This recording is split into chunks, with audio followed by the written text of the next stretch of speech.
ٹھیس نہیں پہنچنی چاہیے۔ ہر انسان دل رکھتا ہے، جذبات رکھتا ہے، اس کی انا ہوتی ہے، تو لہٰذا اس کا خیال رکھنا ضروری ہے۔ یعنی غلام ہے یا بادشاہ ہے، کوئی وزیر ہے، کوئی مشیر ہے، حکمران ہے، عوام ہے، خواص ہیں، استاذ ہے، کوئی ڈاکٹر ہے، کوئی انجینئر ہے، کوئی کسی بھی شعبے سے تعلق رکھتا ہے، کوئی ادنا نہیں ہے اور کوئی اعلیٰ نہیں ہے۔ قرآن مجید نے ظلم اور بدسلوکی اس سے بھی منع کیا۔ وَلَا تَبْخَسُوا النَّاسَ أَشْيَاءَهُمْ، قرآن کہتا ہے کہ لوگوں کا جو حق ہوتا ہے اس کو کم نہ کیا کرو، خاص طور پر جہاں پر ملازمین ہیں، خادمین ہیں، جہاں پر کوئی تاجر ہے، وہ کاروبار کرتا ہے، تو لہٰذا جس کا جو حق بنتا ہے وہ اس کو ہر صورت میں ادا کیا جانا چاہیے۔ اب اس کے بعد کسی انسان کو ذلیل کرنا یہ حرام ہے، یہ ناجائز ہے۔ سورۃ البلد میں اللہ پاک فَلَاقْتَحَمَ الْعَقَبَةَ فَكُّ رَقَبَةٍ کہتا ہے کہ یہ گھاٹی چڑھنا کیا ہے؟ فرمایا کہ یہ گردن کو چھڑانا ہے، یعنی غلامی سے یا کوئی بوجھ تلے دبا ہوا ہے اس کو آزاد کروانا۔ تو لہٰذا یہ کسی بھی مشکل میں کوئی انسان ہوتا ہے تو اس کو مزید ذلیل یا اس کو مزید پریشان یا مزید اس کو جھکایا نہیں جاتا، بلکہ اس کو آزاد کروایا جاتا ہے، اس کا خیال کیا جاتا ہے۔ اور اسی طرح قرآن پاک نے کمزور جو لوگ ہوتے ہیں ان کا خاص طور پر خیال رکھنے کا حکم دیا۔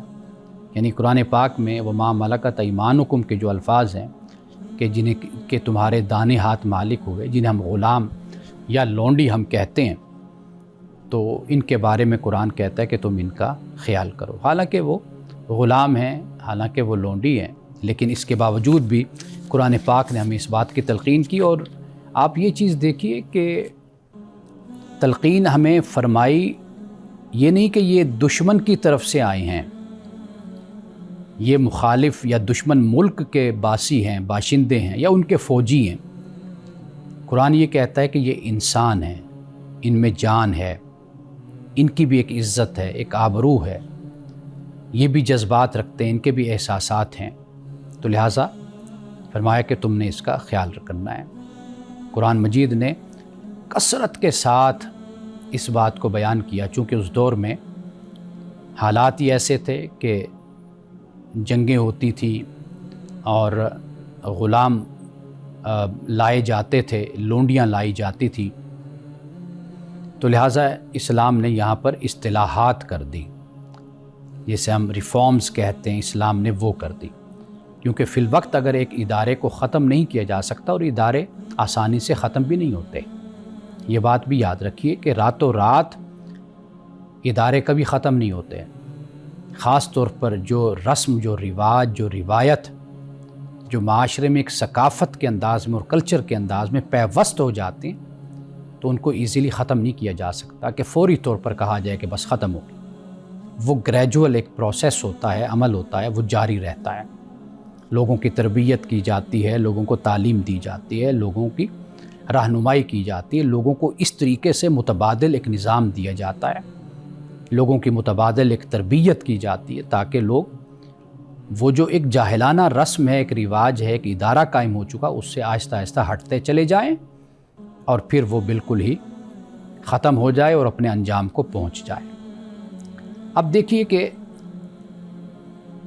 ہمیں یہ بھی معلوم ہوتا ہے قرآن سے کہ اللہ سبحانہ و تعالیٰ جو طاقتوروں سے کمزوروں کے بارے میں سوال کرے گا۔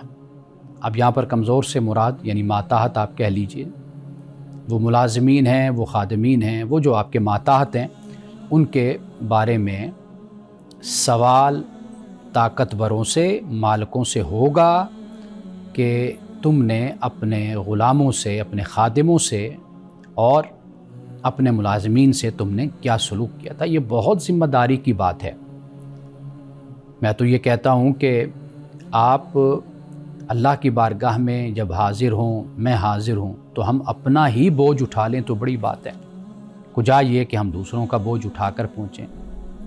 رسول اللہ صلی اللہ علیہ وسلم نے، اب آئیے ہم آگے بڑھتے ہیں تو حدیث نبوی صلی اللہ علیہ وسلم کے حوالے سے دیکھتے ہیں کہ ملازمین اور خادمین کے بارے میں آپ نے کیا فرمایا۔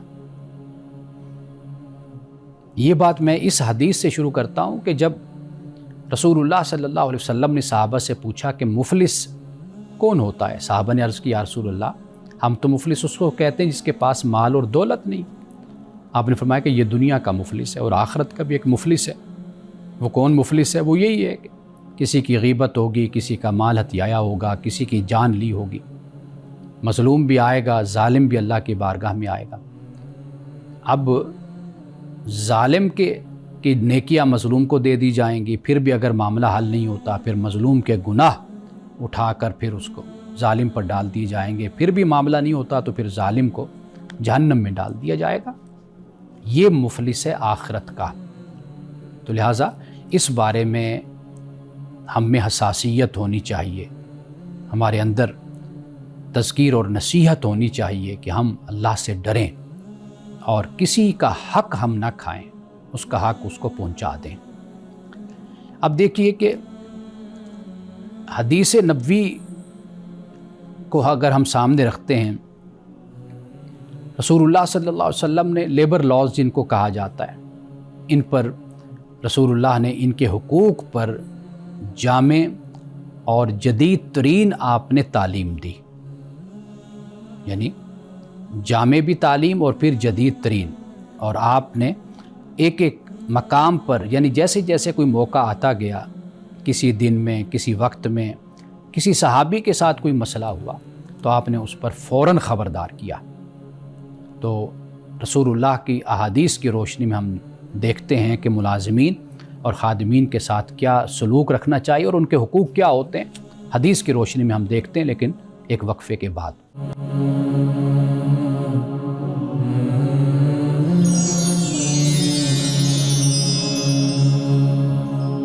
آئیے اب ہم اس نقطے پہ بات کرتے ہیں کہ رسول اللہ نے احادیث میں یعنی جو روایات بیان کی جاتی ہیں، صحابہ نے بیان کیا، وہ واقعات بھی ہیں، وہ آپ کے ارشادات بھی ہیں، موقع بہ موقع آپ نے کیا اس حوالے سے تعلیم دی اور کیا تاکید فرمائی۔ آپ نے فرمایا کہ ملازم کو اپنا بھائی سمجھو، یعنی وہ جو غلام ہے، خادم ہے، ملازم ہے، تو فرمایا کہ اس کو تم اپنا بھائی سمجھو۔ اب یہ معمولی بات نہیں ہے کہ ایک ایسا شخص مثال کے طور پر معاشرے میں یا سماج میں یہ روایت ہو، آپ ایک ایسے شخص کے سامنے کھڑے ہوں کہ وہ انسان کو انسان ہی نہ خیال کرے، اپنے جیسا کسی کو نہ سمجھے، آپ اس سے بھی نچلے درجے کے جو ملازم ہیں آپ ان کے بارے میں اس کو یہ کہیں کہ بھئی یہ ان کو تم اپنا بھائی سمجھو۔ یہ کتنی بڑی تعلیم ہے اور کتنا بڑا ایک قاعدہ اور اخلاقی اصول ہے جو رسول اللہ نے بیان کیا۔ یعنی اس معاشرے میں کہ جہاں پر انسان کو انسان نہیں سمجھا جا رہا، وہاں پر غلاموں کو اور ملازمین اور خادمین کے بارے میں کہا جا رہا ہے کہ ان کو اپنا بھائی سمجھو۔ لوگ تو آج بھی اگر آپ یہ کہیں نا کہ آپ کے بارے میں نے کہا کہ بھائی یہ کہتے ہیں، تو وہ کہتے ہیں آپ مجھے بھائی کیوں کہا؟ میں ان کا تو باس ہوں، ان کا مالک ہوں، میں ان کا آقا ہوں، لارڈ ہوں میں۔ آپ نے ان کو یہ کہا کہ میں بھائی ہوں، آپ نے میری انسلٹ کر دی۔ رسول اللہ صلی اللہ علیہ وسلم نے اس وقت کیا فرمایا؟ دیکھیے، فرمایا کہ تمہارے غلام تمہارے بھائی ہیں، ان کو وہی کھانا کھلاؤ جو خود کھاتے ہو، اور انہیں وہی لباس پہناؤ جو تم خود پہنتے ہو۔ یہ کتنا مشکل کام ہے۔ حجۃ الوداع کے موقع پر جب دین مکمل ہو گیا تو رسول اللہ نے یہ تعلیم مسلمانوں کو دی ہے۔ اب خادم ہو، ملازم ہو، تو ہم تو اس کو اپنی عزت کے خلاف سمجھتے ہیں کہ ہم اس کو ویسا کھلائیں جیسے ہم خود کھائیں، یا ویسا پہنائیں جیسے ہم خود پہنیں۔ رسول اللہ نے اس وقت اس بات کی تعلیم دی اور یہ فرمایا کہ اس پر عمل کرو۔ رسول اللہ صلی اللہ علیہ وسلم نے یہ بھی فرمایا کہ ملازم پر طاقت نہ جتاؤ۔ طاقت جتانے سے مراد یہ ہے کہ جیسے غلام کو پیٹنا، مارنا۔ فرمایا کہ جو غلام پر ہاتھ اٹھائے تو اس کا کفارہ یہ کہ وہ غلام کو آزاد کر دے۔ اب اس ڈر سے کہ غلام کو آزاد کرنا پڑے گا، کون پھر ہاتھ اٹھاتا؟ تو لہٰذا آپ نے جو یہ تعذیب ہے، یہ جو مارنا ہے، پیٹنا ہے، اس سے آپ نے منع کر دیا۔ تو فرمایا کہ جو غلام کو مارے گا وہ اس غلام کو کفارے کے طور پر آزاد کرے گا۔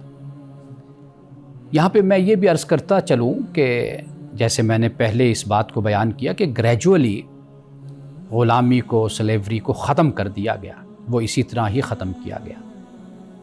قرآن مجید ہم پڑھتے ہیں تو قرآن مجید نے کئی گناہ یا کئی ایسی نافرمانیاں کہ ان کا بدل قرآن نے کہا کہ یہ ہے کہ تم اس کا کفارہ یہ ہے کہ تم غلام کو آزاد کرو۔ کہیں پر تعداد بیان کر دی کہ اتنے غلام تم آزاد کرو۔ صحابہ اکرام رضوان اللہ تعالی علیہم اجمعین بیان کرتے ہیں کہ مدینے کا تو کلچر بن گیا تھا غلاموں کو آزاد کرنا۔ کبھی جمعے کے موقعوں پر آزاد کیا جا رہا ہے، کبھی کسی کفارے میں آزاد کیا جا رہا ہے، کبھی کسی مسئلے پر آزاد کیا جا رہا ہے۔ سورۃ النور میں تو واضح طور پر اس بات کو بیان کر دیا گیا کہ وہ غلام، وہ لونڈی کہ جو آزادی میں اپنی کفالت کر سکتے ہیں، اپنے آپ کو سنبھال سکتے ہیں، تو فرمایا کہ تم ان سے جو معاوضہ ہو لم سم لے کر ان کو آزاد کر دو تاکہ وہ آزادانہ زندگی گزاریں۔ صحابہ اکرام رضوان اللہ تعالی علیہم اجمعین، خاص طور پر عبداللہ ابن عمر سے یہ روایت اور یہ قول ملتا ہے کہ آپ نے فرمایا کہ رسول اللہ نے تو اس کو ایسا رواج دے دیا کہ یہ بہت بڑی نیکی بن گئی غلاموں کو آزاد کرنا۔ تو صحابہ ہفتے میں ہر دوسرے دن، تیسرے دن غلاموں کو آزاد کر دیتے تھے۔ تو یہ اگر آپ نے پڑھنا ہو تو ذرا آپ اس کا مطالعہ کیجئے کہ کتنے صحابہ جو غلام تھے اور جو بہت بڑے عالم بنے، کتنے تابعی جو صحابہ کے غلام تھے وہ کتنے بڑے عالم بنے، جن کے نام کے ساتھ مولا لکھا ہوا، مولا عمر، مولا علی یا مولا ابو حذیفہ، اس طرح کر کے جو مولا کا لفظ آتا ہے تو یہ مولا سالم، یعنی اب حضرت عمر فاروق رضی اللہ تعالی عنہ کا جو غلام آزاد ہوئے وہ بہت بڑے عالم بنے، اتنے بڑے عالم بنے کہ لوگ ان سے جا کر دین سیکھا کرتے تھے۔ آپ مجھے بتائیے ہمارے اس آزاد معاشرے میں ہمارا کوئی ملازم، ہمارا کوئی خادم، ہمارے ہاں کوئی کام کرنے والا، تو کیا وہ علم کے اور اسی طریقے سے کسی فن میں وہ اعلیٰ مقام تک پہنچ سکتا ہے؟ ہم تو اس کو تعلیم نہیں لینے دیتے کہ یہ تعلیم لے گا تو ہمارے کام کون کرے گا؟ ساری زندگی وہ اسی طرح ان پڑھ اور جاہل رہ جاتا ہے۔ آپ دیکھیے کہ وہ ماحول مدینے کا کیسا تھا کہ غلام بڑے بڑے عالم بن گئے، بڑے بڑے محدث بن گئے، بڑے بڑے مفسر بن گئے، بڑے بڑے مورخ بن گئے۔ یہ وہ ماحول تھا جو رسول اللہ نے پیدا کیا تھا، اور پھر صحابہ کرام نے پھر غلاموں کی، لونڈیوں کی تربیت کی تھی۔ جہاں پہ جبر ہوتا ہے، جہاں پر ظلم ہوتا ہے، جہاں پر دباؤ ہوتا ہے، وہاں پر بڑے بڑے عالم نہیں پیدا ہوتے، بڑے بڑے فقیہ نہیں پیدا ہوتے۔ یہی غلام تھے جن کو صحابہ نے اپنا بھائی بنا لیا، جو پھر بڑے عالم، صرف غلام نہیں، لونڈیاں، پھر آگے ان کی اولادیں، وہ ایک سلسلہ چل پڑا۔ یہ وہ چیز ہے کہ جس کو پڑھنے کی اور سمجھنے کی ضرورت ہے۔ اب اس کے بعد آگے چلتے ہیں۔ آپ دیکھیے کہ رسول اللہ نے یہ بھی فرمایا کہ زیادہ کام مت لیا کرو، جتنا کام دو اتنی ہی مدد بھی کرو۔ یعنی یہ بخاری کی حدیث ہے کہ ان پر ان کی طاقت سے زیادہ بوجھ نہ ڈالو، اگر ڈالو تو خود ان کی مدد کیا کرو۔ ایک تو ہے کہ مناسب کام لے لیا، ان کو سہولت دے دی، یہ تو بہت اچھی بات ہے، لیکن اگر یہ دیکھو کہ بھئی مثال کے طور پر ملازم ہے، اب وہ بوڑھا ہو گیا، 25-30 سال اس نے آپ کے ساتھ گزار دیے، تو اب بھی آپ اس کی جوانی کی طرح اس سے کام لیتے ہیں؟ نہیں، اب بوڑھا ہو گیا، آپ کام کم کر دیں۔ اگر آپ دیکھتے ہیں کہ اس پر بوجھ زیادہ ہے، یا تو پھر افرادی قوت کو بڑھا دیں، یا پھر یہ ہے کہ آپ خود اس کی مدد کریں۔ اس بیچارے کو اتنا تو اس کا استحصال نہ کریں نا، آپ استحصال تو بالکل نہیں ہونا چاہیے۔ تو یہ رسول اللہ نے فرمایا کہ اس کی مدد کرو، اور یہ فرمایا کہ ملازم کا جو معاوضہ ہے وہ بھی فوری دینا چاہیے۔ ابن ماجہ کی یہ حدیث ہے کہ مزدور کی مزدوری اس کا پسینہ خشک ہونے سے پہلے دے دو۔ تو لہٰذا ایسا نہیں ہونا چاہیے کہ تنخواہیں لیٹ ہوں، مزدوریاں لیٹ ہوں۔ آخر ملازمین کے، خادمین کے بچے ہیں، بیوی ہے، گھر والے ہیں، اس پر بھی ذمہ داریاں ہیں جو اس نے خوش اسلوبی سے ادا کرنی ہیں۔ رسول اللہ نے برا لفظ بولنے سے بھی منع کیا، یہ سے بھی ظلم قرار دیا۔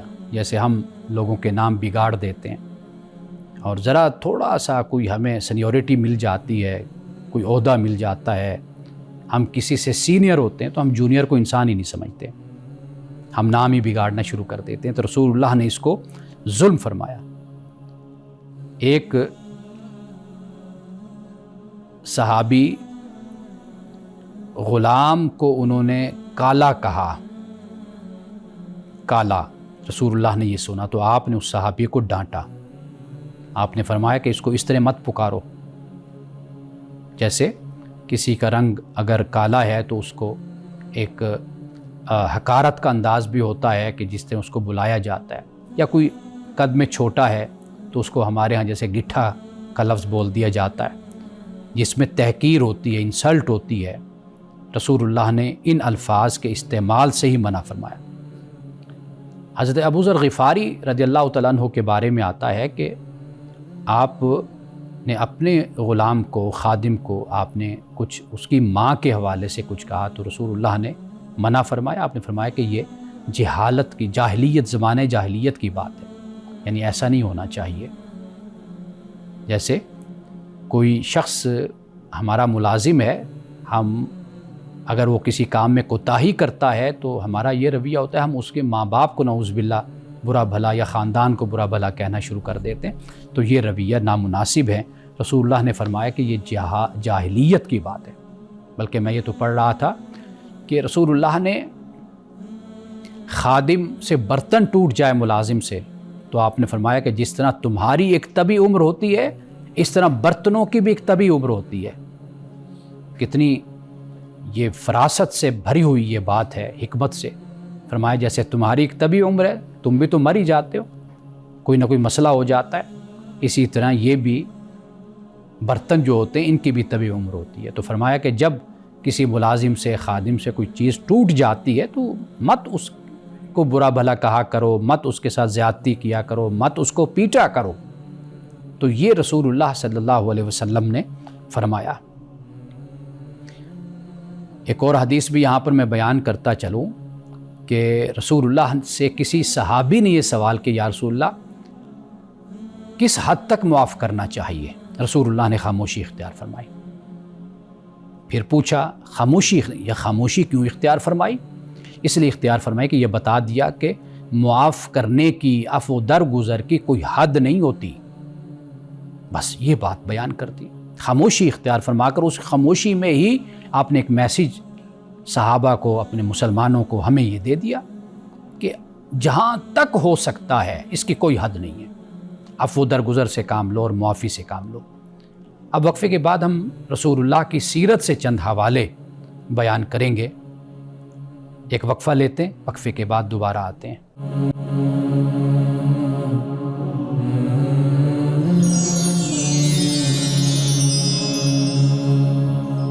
وقفے کے بعد دوبارہ آپ کی خدمت میں حاضر ہیں۔ اب آئیے سیرت رسول سے چند نمونے، چند مثالیں میں آپ کے سامنے رکھتا ہوں، اور یہ ایسی مثالیں ہیں، ایسے نمونے ہیں کہ دل خوش ہو جاتا ہے، ایمان تازہ ہو جاتا ہے کہ رسول اللہ نے کس طرح انسانیت کا احترام ہمیں سکھایا۔ حضرت زید بن حارثہ رضی اللہ تعالیٰ عنہ کے نام سے کون واقف نہیں ہے؟ یہ وہ صحابی ہیں کہ جو کم عمری میں ہی رسول اللہ کے پاس آ گئے، یعنی یہ کسی جگہ گم ہوئے، کسی نے ان کو اپنے پاس رکھ لیا، پھر آگے بیچ دیا، حضرت خدیجہ نے لیا، حضرت خدیجہ نے پھر رسول اللہ کو دے دیا۔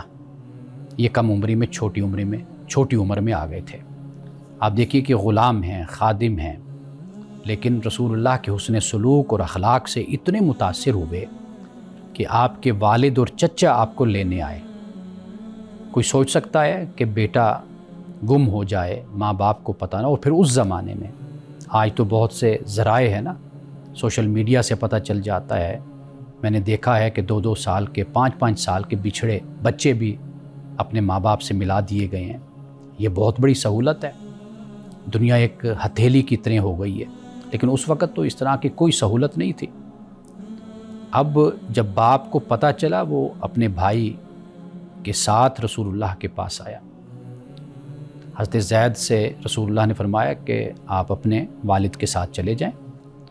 حضرت زید نے اپنے والد اور چچا کے ساتھ جانے سے انکار کر دیا۔ انہوں نے کہا کہ جی میں آپ کے ساتھ رہوں گا۔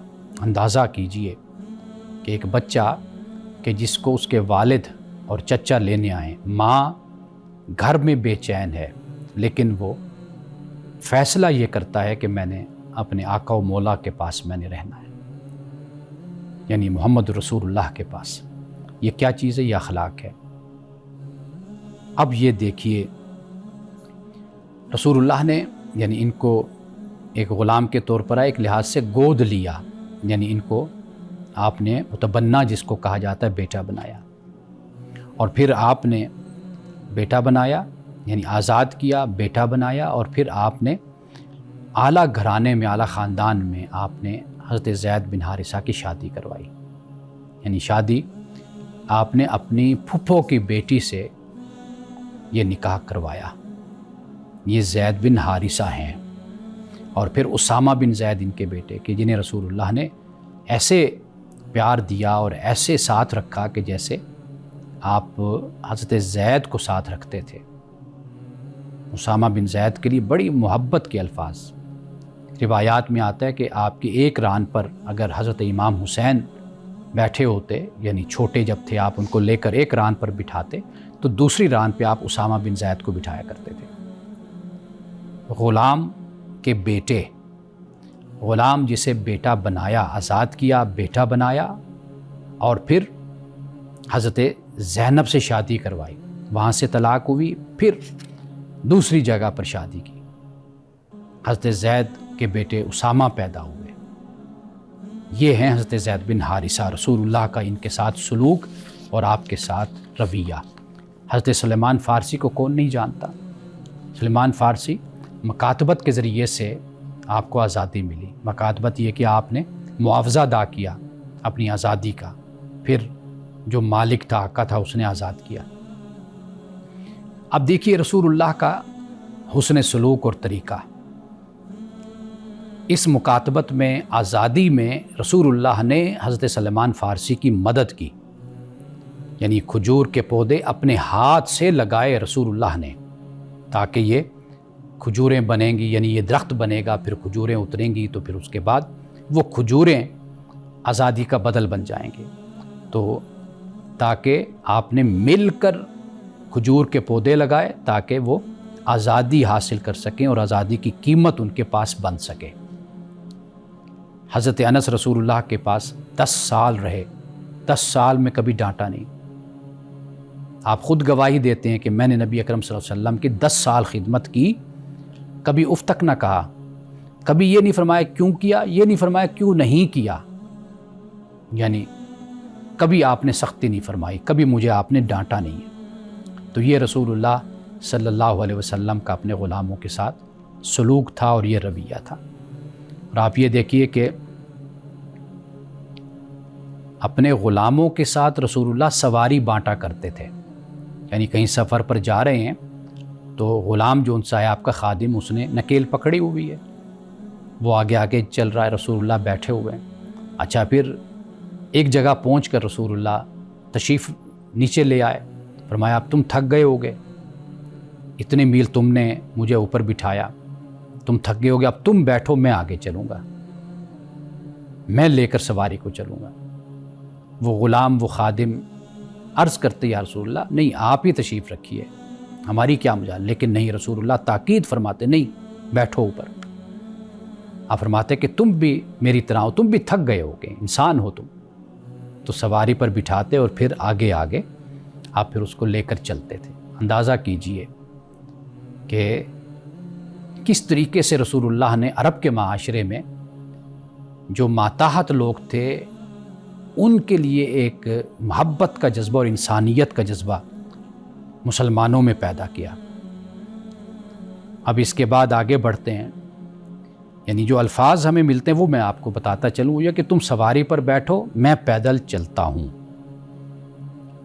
صحابہ کرام رضوان اللہ تعالی علیہ مجمعین کا کردار اپنے ملازموں کے ساتھ وہ کیسا ہے، اس پر بھی تھوڑی سی بات کرتے ہیں۔ حضرت عمر کا یہ ارشاد تھا آپ کے مزاج میں، طبیعت میں سختی تھی، جلال تھا۔ آپ نے فرمایا کہ جو اپنے خادم کو مارے گا ہم اس سے قصاص لیں گے۔ قصاص یہ نہیں ہوتا کہ صرف قتل کا قصاص ہوتا ہے، یعنی تھپڑ کا بھی قصاص ہوتا ہے۔ کوئی اسی طریقے کوئی درہ مارتا ہے، کوئی کوڑا مارتا ہے، اس کا بھی قصاص ہوتا ہے۔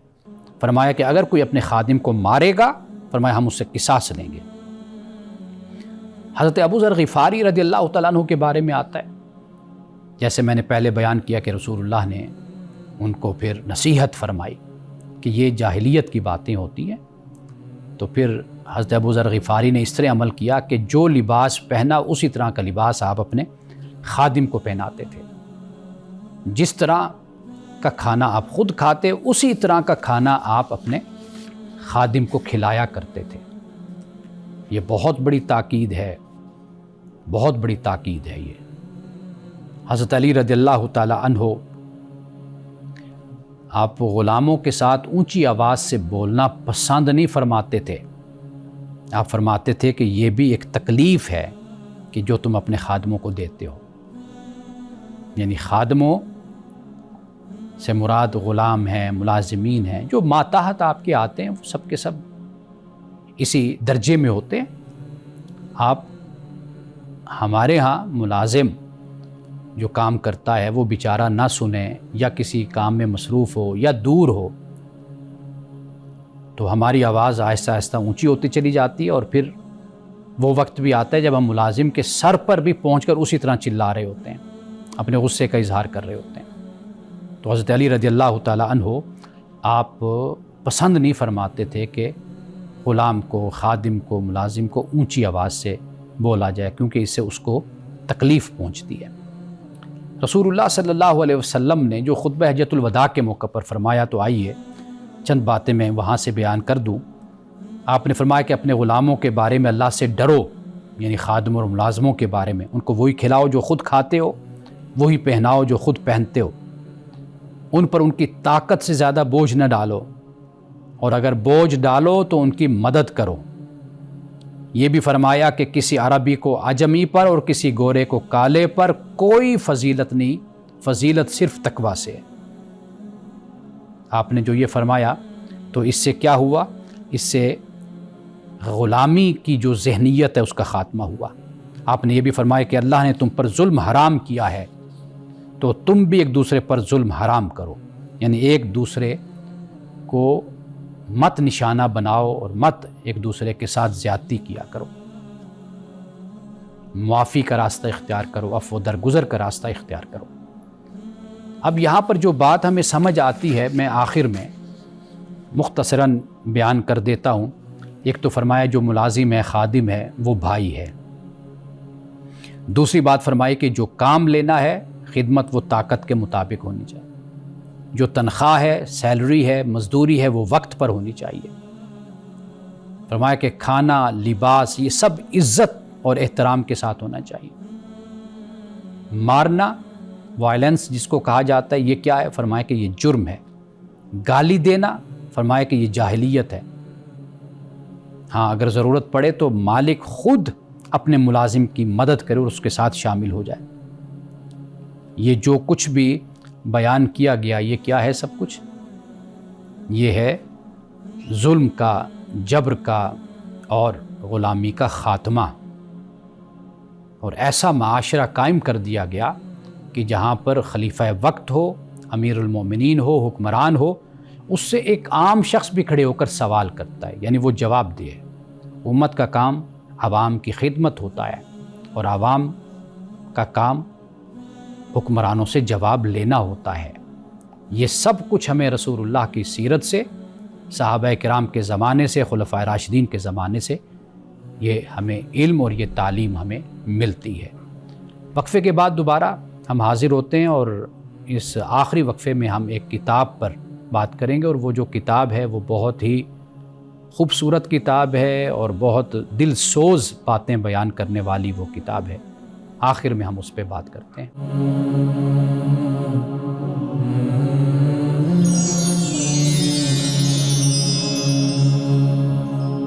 اس وقت میرے ہاتھ میں جو کتاب ہے یہ اس کتاب کا جو اردو میں نام ہے وہ ہے دلوں میں سوز و گداز بھر دینے والی نصیحتیں، بندگان خدا کے نام۔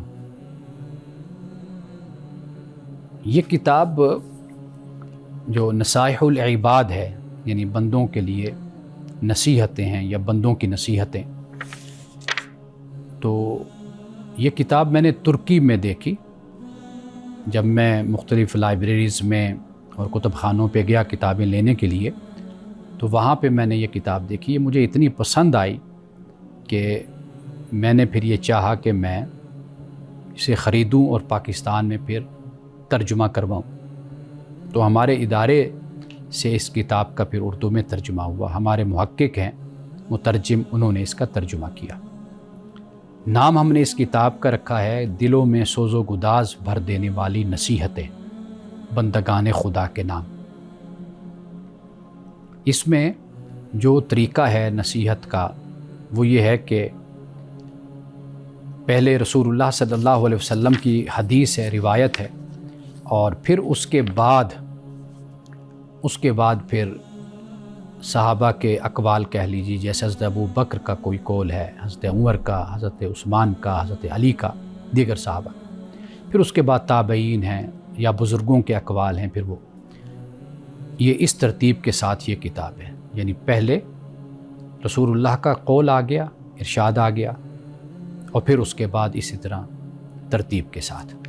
لیکن جو اس میں ایک انفرادیت ہے وہ یہ ہے کہ ان میں جو اقوال ہیں بشمول احادیث کے، وہ اس ترتیب سے ہیں کہ جو 2 لفظ پر مشتمل ہیں پہلے وہ آ گئے، پھر وہ حدیثیں، وہ اقوال کے جو 3 لفظوں پر مشتمل ہیں، پھر وہ جو 4 پر ہیں، پھر 5 پر، پھر 6 پر، پھر 7 پر، پھر 8 پر، پھر 9 پر، پھر 10 پر۔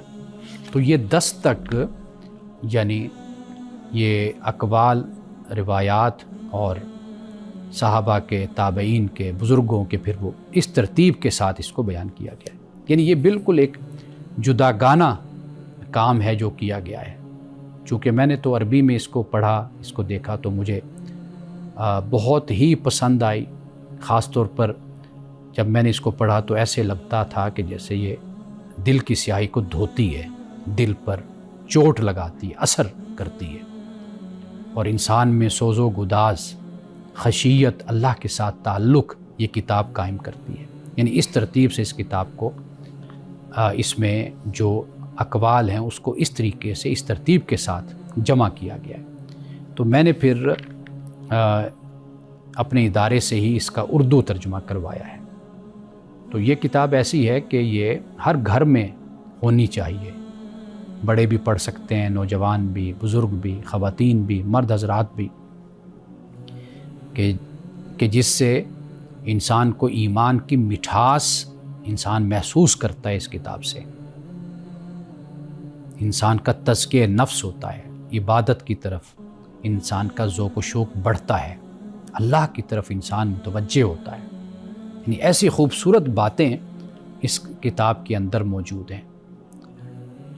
تو ہماری اسکرین پر، ٹیلی ویژن کی اسکرین پر نمبر آ رہا ہوگا، اگر آپ میں سے کوئی چاہے اس کو خریدنا، لینا، تو وہ ضرور خرید سکتا ہے، وہ لے سکتا ہے۔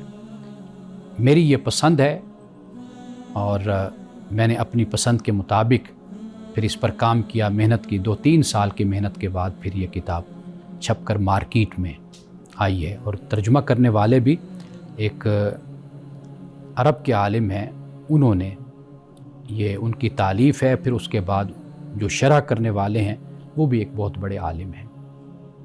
انہی الفاظ کے ساتھ آج کے پروگرام سے اجازت دیجیے، انشاءاللہ آئندہ آپ سے ملاقات ہوگی۔ السلام علیکم ورحمۃ اللہ وبرکاتہ۔